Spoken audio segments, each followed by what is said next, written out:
여러분, 제가 중학교 때 시험 문제가 하나 나왔었는데요. 국어 시험이었는데 다음 중에서 외래어인 것을 찾으라고 하는 그러한 문제였습니다. 제가 그 문제를 틀렸습니다. 정답은 빵이었습니다. 빵. 근데 이해가 안 되는 거예요. 중학생 머리로 빵이 쌍비읍에 이응이 붙어가 빵 이렇게 소리 나는데 이거 완전히 한국말 같은데 이걸 어떻게 외로라고 우기나 하는 마음이 들었습니다. 자라면서 보니까 이 빵이라는 이 단어는 스페인어의 엘판, 빤이라는 단어와 그리고 포르투갈어의 팡이라는 그러한 단어가 빵을 의미하는 단어인데 이 단어가 우리나라에 와서 그대로 우리가 사용함으로 말미암아 이것이 빵이 되어버렸습니다. 빵이라는 것은요, 인류 문명에 있어서 시작 때부터 함께 했었다는 것을 알 수 있습니다. 신석기 시대 때부터 고고학자들은 그때서부터 빵을 사람들이 구워서 먹었던 그러한 유물들을 찾아내고 있습니다. 이 빵이 성경에 어디에 나오냐 보니까요, 창세기 40장에 나오더라고요. 요셉이 감옥에 갇혀져 있는데 꿈을 해석합니다. 술관원장과 떡 굽는 사람의 꿈을 해석합니다. 이 찾아보니까 이집트가요, 상당히 빵 굽는 기술이 발달해서 그 당시에 화덕을 만들어서 거기에다가 빵을 구웠습니다. 그리고 이집트 사람들은 자연적인 효모라 그러죠. 효모 이스트를 넣어가지고 빵을 부풀리는 그러한 일들도 했습니다. 성경에 보면은 왕의 옆에서 항상 빵을 구워내는 사람의 직업이 있는 것처럼 볼 때요, 빵이라는 것은 그 당시에도 많은 사람들이 먹었다는 것을 우리가 알 수 있습니다. 우리나라에는 언제 빵이 들어왔을까 찾아보니까요, 조선시대 말기 19세기 말에 선교사님들이 과자와 빵을 가지고 우리 이 대한민국에 조선 땅에 들어오셨습니다. 참 감사한 것은요, 빵과 과자만 가지고 오신 것이 아니고 하나님의 참떡이 되시는 참빵이 되시는 예수 그리스도를 함께 이 땅에 가지고 오셔서 그죠? 우리에게 영의 양식뿐만 아니고 육의 양식까지도 전해주신 그 은혜를 다시 한번 생각하게 됩니다. 저는 어렸을 때 저희 어머님에게 불만이 많았습니다. 그 중에 가장 큰 불만은 어머님이 카스테라를 적게 구워주시는 게 불만이었습니다. 카스테라를 배부르게 먹고 싶은데 우리 어머니 바쁘다는 핑계로 자주 안 구워주셨어요. 제가 그래서 자라면서 마음에 결단을 했습니다. 나는 앞으로 부모가 되면은 빵을 많이 구워주는 아빠가 되어야 되겠다. 제가 미국에 있으면서 아예 저희 집에는 오븐도 있지만은요, 빵 굽는 기계까지 사가지고 저희 집에는 매일마다 빵을 제가 구웠습니다. 피자도 굽고요, 그리고 머핀 이런 종류 케이크 다 구울 수 있습니다. 근데 저는 그 빵을 구우면서 빵을 떼서 이웃들과 나눠 먹고 가족이 나눠 먹고 하는 그 사랑을 나누는 것이 좋았습니다. 오늘 우리 교회에서 성찬식을 했습니다. 성찬식은 우리 담임 목사님께서 말씀하셨듯이 성찬식이라는 것은 하나님의 말씀을 빵으로 우리가 보고 또 맛보는 그러한 계기입니다. 은혜는 또 수단으로서 하나님께서 우리에게 주신 것입니다. 예수님께서 태어나신 도시 이름이 어디죠? 여기 주일학교 예수님 어디서 태어나셨어요? 베들레헴. 베들레헴 맞습니다. 베이트 레헴입니다. 베이트는 집이란 뜻이고요, 레헴은 빵을 말합니다. 그래서 예수님은 빵집에서 태어나신 분이십니다. 하나님의 하늘로부터 내려오는 빵이심을 태어나시면서부터 그것을 세상 가운데 선포하시고 그분의 삶은 정말로 자신의 몸을 찢어서 다른 사람들을 살리고 다른 사람들에게 사랑을 전하는 그러한 삶을 사셨음을 우리가 볼 수 있습니다. 오늘 저희가 보는 이 본문의 말씀 한번 보시면은요, 이 앞에 배경부터 조금 설명드리겠습니다. 6장 1절부터 이하에 예수님께서 오병이어의 기적을 행하십니다. 그래서 그 당시에 많은 사람들이 가장 중요하다고 여겼던 문제는 먹고 사는 문제였습니다. 어떻게 하면은 오늘 우리의 입에 빵이 들어가고 우리의 자녀들이 굶지 않고 빵을 먹을 수 있을까라는 것이 그들의 최고 중요한 문제였습니다. 왜냐하면은 생존과 관련되는 문제였습니다. 근데 예수님께서 행하신 기적은 오병이어를 통해 가지고, 그죠? 물고기 2마리와 물고기 5마리와 오병 5개의 떡을 가지고 2마리의 물고기를, 제가 이해해 주십시오. 좀 멀리서 살다가 와가지고 잘 안 될 때가 있습니다. 오병이어의 기적을 통해 가지고 5,000명 이상을 먹이시는 그러한 일들을 보면서 많은 무리들이 놀랐습니다. 아니, 세상에 우리가 이 사람만 따라다니면은 정말로 굶지 않고 이제는 살 수 있겠다라는 마음이 들었습니다. 근데 예수님께서는요, 그 자리를 피하십니다. 예수님의 제자들을 배를 태워서 먼저 갈릴리 저편으로 가게 하시고 예수님께서는 산에 올라서 기도하시고, 근데 제자들이 갈릴리 호수 한가운데서 광풍을 만날 때 예수님께서 걸어가십니다. 그리고 제자들에게 이 광풍을 잠잠케 하시는 하나님의 아들 되심을 증거해 주셨습니다. 근데 밤사이에 이 예수님이 오병이어를 행하셨다는 기적의 소식이 주변 마을에 다 퍼져서 사람들이 예수님을 찾기 시작합니다.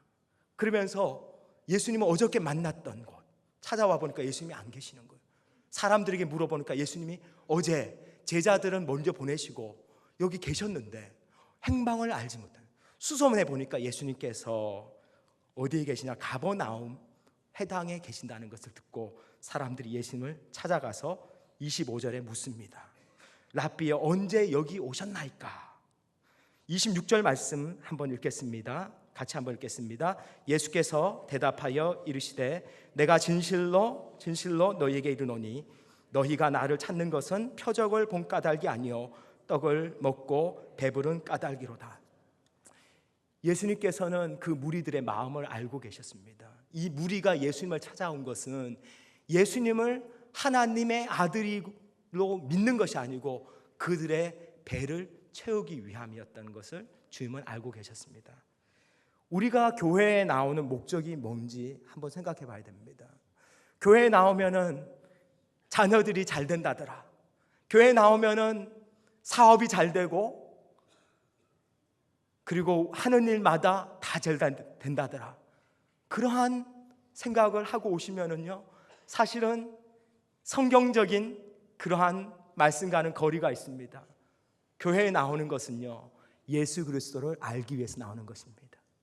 딱 그분이 우리를 위해서 무슨 일을 하셨고 그분이 바로 하나님의 아들이시기에 우리가 그분을 예배하고 경배하기 위해서 이 자리에 나와 있는 줄로 믿습니다. 우리의 마음에 하나님께서 우리에게 주시는 그러한 많은 축복과 은혜들 중요합니다. 근데 더 중요한 것은요, 그러한 축복과 은혜를 주시는 분이 누구신지를 우리가 알고 그분에게 집중하는 것이 가장 중요한 줄로 믿습니다.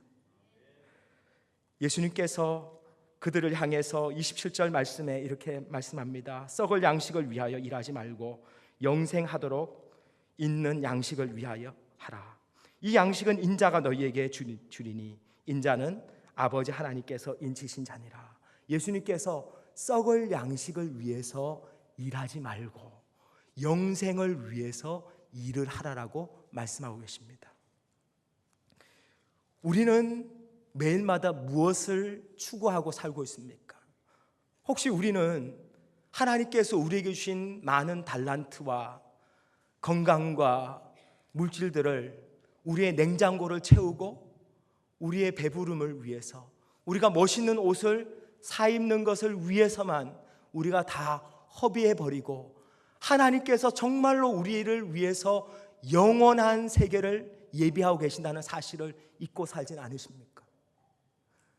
저는 우리 교회 내에서도 많은 분들이 아직까지 예수님을 알지 못하는 분들이 있을 줄로 믿습니다. 저는 우리 교회가 정말 그들에게 하나님의 축복, 그러한 메시지도 중요하지만은 더 중요한 것은 예수 그리스도를 만날 수 있도록 도와주고 복음을 그들에게 알려줌으로 말미암아 한 영혼이라도 예수 그리스도의 그러한 영생에 들어가는 축복이 있길 바랍니다.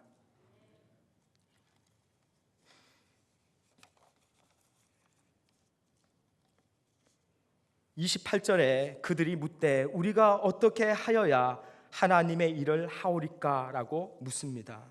예수님께서 그 다음 절에 29절에 말씀하십니다. 같이 한번 읽겠습니다. 예수께서 대답하여 이르시되 하나님께서 보내신 이를 믿는 것이 하나님의 일이니라 하시니라. 예수님께서 우리에게 말씀하십니다. 하나님께서 가장 기뻐하시고 가장 우리의 삶에서 우선적으로 우리에게 하나님의 일을 맡기신 것이 뭐냐 하면은 예수 그리스도가 누구이신지를 알고 믿는 것입니다.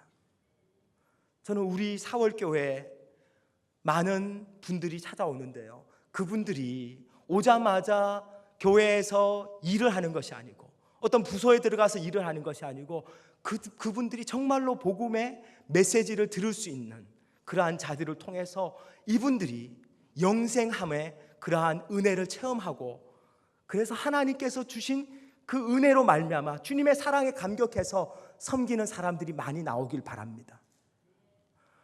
그래야지 교회에 시험 들고 떠나가는 사람이 없고요, 그래야지 이 모든 일들을 우리가 하나님 중심으로 할 수 있을 줄로 믿습니다. 일부터 하다 보면은요, 시험 드는 일이 있고 부딪히는 일이 있습니다. 여러분들이 또한 예수님을 이미 영접했는데 내가 요즘 은혜가 없고 내 마음에 하나님과의 관계가 어긋나 있다면은 우리가 일보다도 하나님이 나에게 지금 원하시는 것이 하나님과의 관계라는 것을 깨달으시기 바랍니다. 그래서 주님과의 시간을 여러분들이 떼어서 주님과의 말씀을 통한 교제, 또한 기도에 더 깊이 주님과 함께 들어가시는 그러한 성도님 여러분들 되시기를 바랍니다. 30절, 31절에 보시면은요, 이렇게 말씀하고 있습니다. 그들이 묻되 그러면 우리가 보고 당신을 믿도록 행하시는 표적이 무엇이니까? 하시는 이 일은 무엇이니까? 여기 있는 무리들이 예수님에게 뭐라고 말씀하냐면요, 그래, 당신을 믿으려고 한다면은 우리가 무슨 근거로 당신을 믿을 수 있냐라고 말합니다. 그 다음에 31절에 그들이 말합니다. 무리들이 기록된 바 하늘에서 그들에게 떡을 주어 먹게 하였다 함과 같이 우리 조상들은 광야에서 만나를 먹었나이다. 아니, 우리 조상들은 하나님께서 만나를 내리심으로 그러한 큰 기적을 베풀었는데 예수님 당신은 고작 오병이어의 기적을 통해 가지고 우리를 믿으라고 하십니까? 더 큰 기적을, 더 큰 무엇인가를 우리에게 보여주십시오 라고 말씀합니다. 그러자 예수님께서 32절에 같이 한번 읽겠습니다. 예수께서 이르시되 내가 진실로 진실로 너희에게 이르노니 모세가 너희에게 하늘로부터 떡을 준 것이 아니라 내 아버지께서 너희에게 하늘로부터 참떡을 주시나니. 예수님께서 이렇게 말씀하시는 거예요. 모세가 너희들에게 광야에서 만나를 내리신 게 아니고 나의 아버지 하나님께서 너희들에게 만나를 내리신 것이고, 또한 내 아버지께서 너희에게 하늘로부터 참떡을 주시나니. 33절에 하나님의 떡은 하늘에서 내려 세상에 생명을 주는 것이니라. 여기 이 문장에서 예수님께서 사용하고 있는 주다라는 단어의 시제가 현재형을 쓰고 있습니다. 하나님께서 지금 이 시간에 너희들에게 산떡을 주고 있지 않냐라고 말씀하고 계십니다. 예수님은요, 우리를 위해서 하나님께서 보내주신 산떡입니다. 그래서 우리가 예수 그리스도를 먹으면은 영원한 생명을 얻을 수가 있습니다. 또한 우리가 매일마다 먹으면은 우리의 영적인 삶이 자라나게 되고 열매를 맺는 삶을 살아갈 수 있다는 것입니다. 34절에 그들이 주여 이 떡을 항상 우리에게 주소서라고 말합니다. 35절 말씀 같이 한번 읽겠습니다. 예수께서 이르시되 나는 생명의 떡이니 내게 오는 자는 결코 줄이지 아니할 터요 나를 믿는 자는 영원히 목마르지 아니하리라.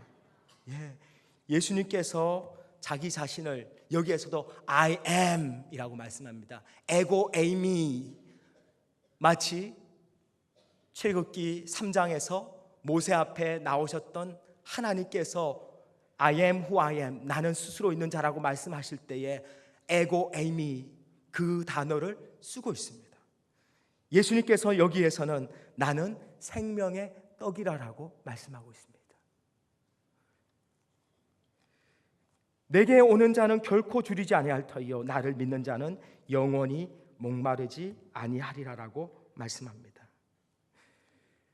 37절 말씀 보시면은요, 아버지께서 내게 주시는 자는 다 내게로 올 것이요 내게 오는 자는 내가 결코 내쫓지 아니하리라.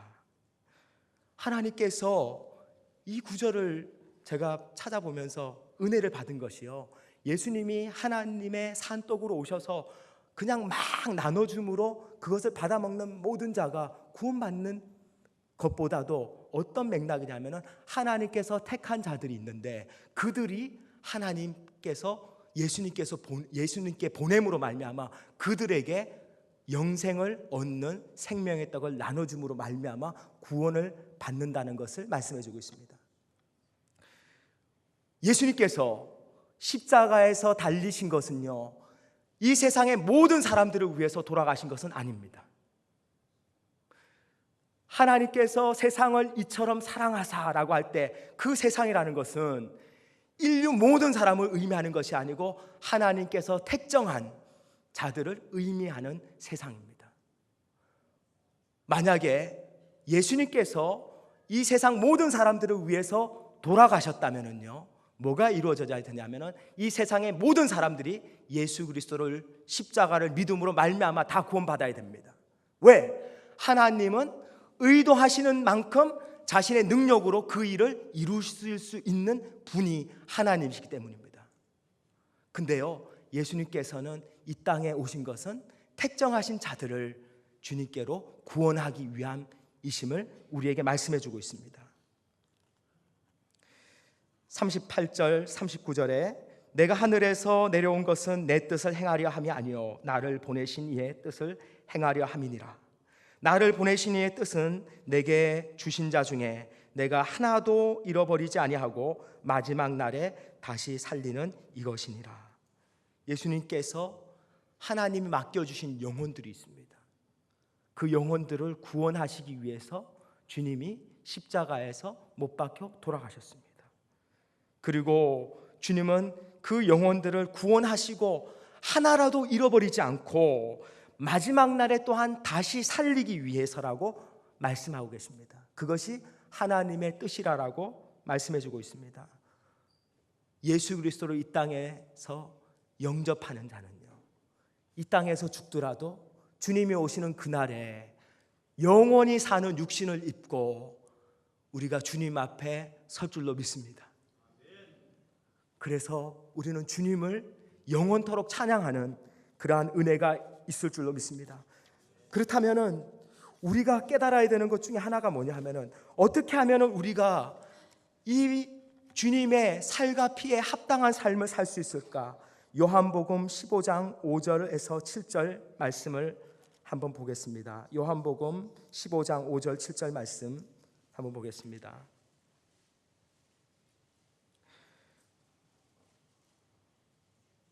요한복음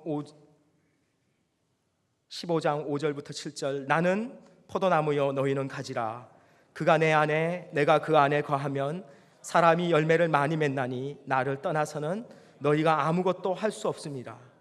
사람이 내 안에 거하지 아니하면 가지처럼 밖에 버려져 마르나니 사람들이 그것을 모아다가 불에 던져 사르니라.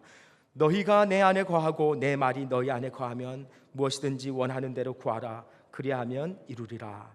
하나님께서 예수 그리스도를 통해서 우리에게 허락하신 것은 우리가 예수 그리스도의 살을 먹고 그분의 피를 마실 때에 주님이 우리 안에 들어오셔서 우리와 연합하게 됩니다. 이것은 마치 이 비유에 요한복음 15장에 있는 포도나무와 같이 주님이 포도나무가 되시고 우리가 가지가 되어서 주님의 양분을 통해서 우리는 열매 맺는 삶을 살아갈 수 있도록 하나님께서 은혜 베풀어 주실 줄 믿습니다. 성령의 열매들을 맺게 될 것이고 구원의 열매들, 우리 주변에 죽어가는 많은 영혼들을 주님께로 인도함으로 말미암아 우리가 하나님 앞에 상급들을 받는 그러한 일들이 일어날 줄로 믿습니다.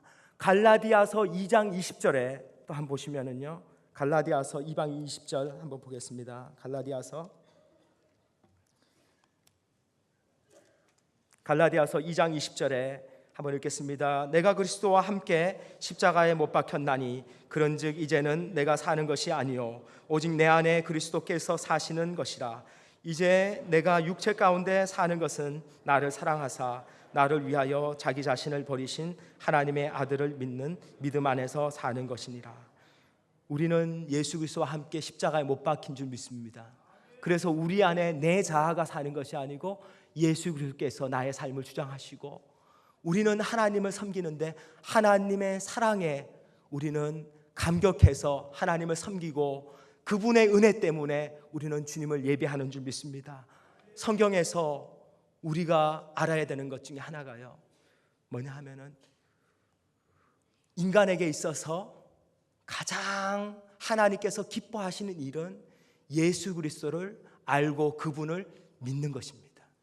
근데 인간에게 있어서 가장 영적으로 하기 힘든 일이 뭐냐 하면은 바로 예수 그리스도를 알고 그분을 나의 구주로 영접하는 일입니다. 근데요, 가능한 것이 하나님의 은혜가 우리에게 있기 때문에 우리의 노력이나 우리의 의가 아니고 오직 예수 그리스도의 은혜로 말미암아 우리가 구원을 받고 하루하루 주님의 은혜로 살아갈 줄로 믿습니다. 여러분들이 정말 예수 그리스도를 통해서 우리가 마지막 날에 주님 앞에 주님과 함께할 그 만찬을 바라보시기 바랍니다. 저는 제가 전도사로서 제일 먼저 설교했던 성경의 구절을 기억하고 있습니다. 그것은 사무엘 하 9장 말씀입니다. 9장에 다윗이 사무엘 가문이 다 멸망당하고 나서 다윗이 왕이 되어서 이렇게 말합니다. 사울의 가문 중에서 내가 누구에게 그 중에 살아있는 자가 있다면 내가 은혜를 그에게 나타내고 싶은데 그럴 사람이 있냐고 찾습니다. 근데 미브보셋이라는 절름발이 양쪽 다리가 다 부러져서 절름발이인 사울의 아들을 만납니다. 그 아들을 다윗이 그가 그 아버지의 소유였던 그러한 그 할아버지의 소유였던 것들을 다 회복시켜 줍니다. 그러면서 그에게 말합니다. 이제는 내 상에서 함께 떡을 먹자라고 말합니다. 그러자 그가 미브보셋이 말합니다. 이 종이 무엇이기에 왕께서 죽은 개 같은 나를 돌아보시나이까.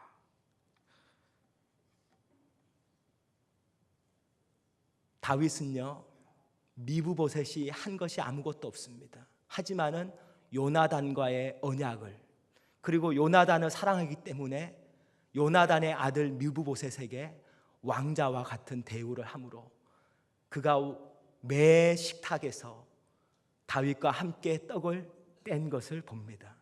우리도 마찬가지입니다. 우리는 오직 예수 그리스도의 공로로 말미암아 구원받은 자들입니다.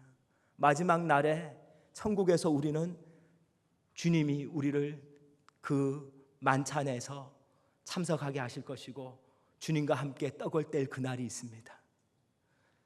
성찬식을 통해서 여러분들이 그날을 바라보시기 바랍니다. 그리고 우리가 왜 이 자리에 나와 있는지, 우리는 하나님의 은혜로만이 이 자리에 설 수 있다는 것을 기억하시고 그 은혜를 베풀어 주시는 우리 하나님을 마음껏 찬양하시고 예배하시는 복된 성도님 여러분들 다 되시기를 주님의 이름으로 축원합니다.